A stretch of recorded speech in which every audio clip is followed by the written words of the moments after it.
Alrighty, how's it going, folks? Got a not really a question so much as just a thought we're formulating in our mind. We're trying to kind of develop this theory or this service methodology or this service model. So I wanted to talk it through and maybe get some of your feedback on what you think about it. Maybe it's a crazy idea. Maybe it's the future of what we're doing here in Phoenix. But it goes something like this. So in your typical social services setting, um, there's a lot of talk on boundaries and healthy boundaries and client separation and not getting too close to clients and all of that stuff. And we do all of that. But I'll tell you what I see. I've seen a number of directors direct our different programs, and once in a while, and I know you've seen this too. You'll get a director who's just very relatable, very charismatic, very personable to the people that you're serving, and honestly, a little crew or a clique or a little family forms, and in that environment, there's certainly some challenges. You have to give the real genuine appearance to clients of melding and you're one, we're part of this family, but you also have to maintain things like personal boundaries and personal cell phones and money. And I'm thinking of our human trafficking program when a lot of our girls and women are conditioned to play the game, and so there are some of them through no fault of their own, they've just been taught and trained to be master manipulators. So there's all this stuff you got to work through, but I can't argue that when this happens, that if you can maintain the healthy boundaries side of life, that clients in our programs here in Phoenix, clients that really feel that the leadership are a part, that they really feel they're part of a family, those programs do exceedingly well, better than any of our other programs that are more just kind of your clinical. And nothing wrong with that, because sometimes what you need is clinical, but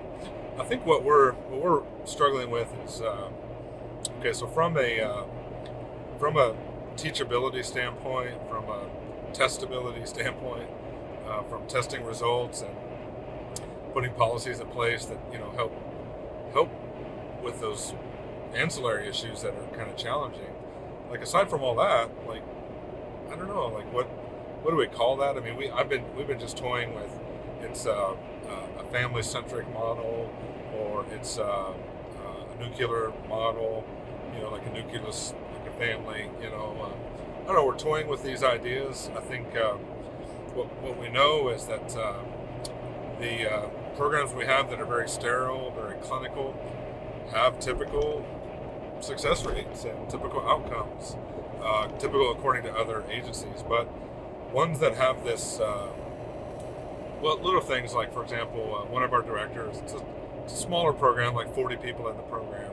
I guess that's mid-sized for us.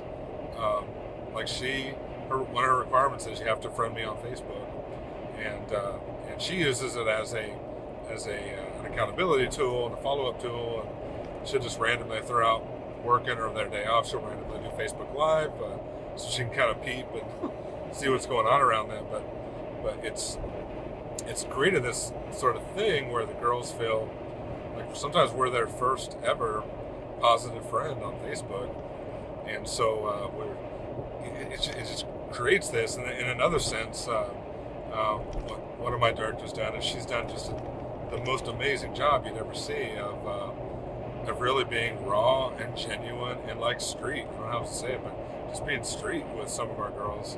And I think that conversations like go places like that you would never have in a clinical therapeutic setting.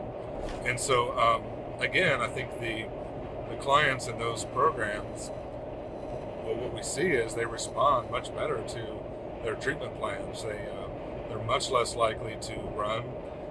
They're much less likely to drop out, to break the rules, to bend the rules. But I think everybody falls and trips sometimes when they're in recovery. They're much quicker to get back up and try it again, because they know it's part of a family. And in a family, you forgive.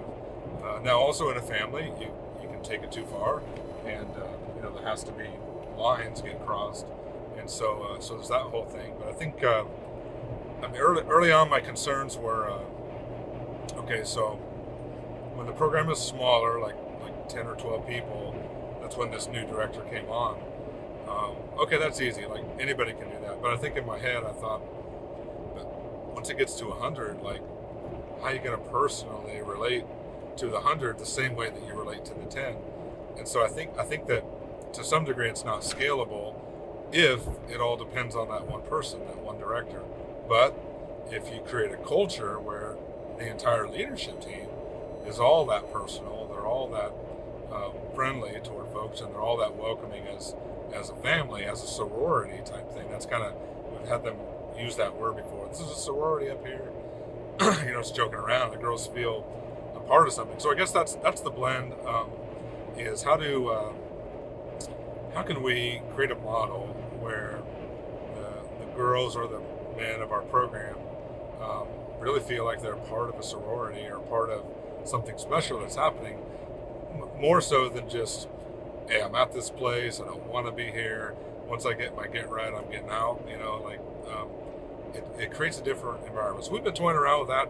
If you've got any thoughts on how you do relating to your clients, and you're doing it well, or if you're maybe already doing this, hey, we want to hear from you. Take care. Bye-bye.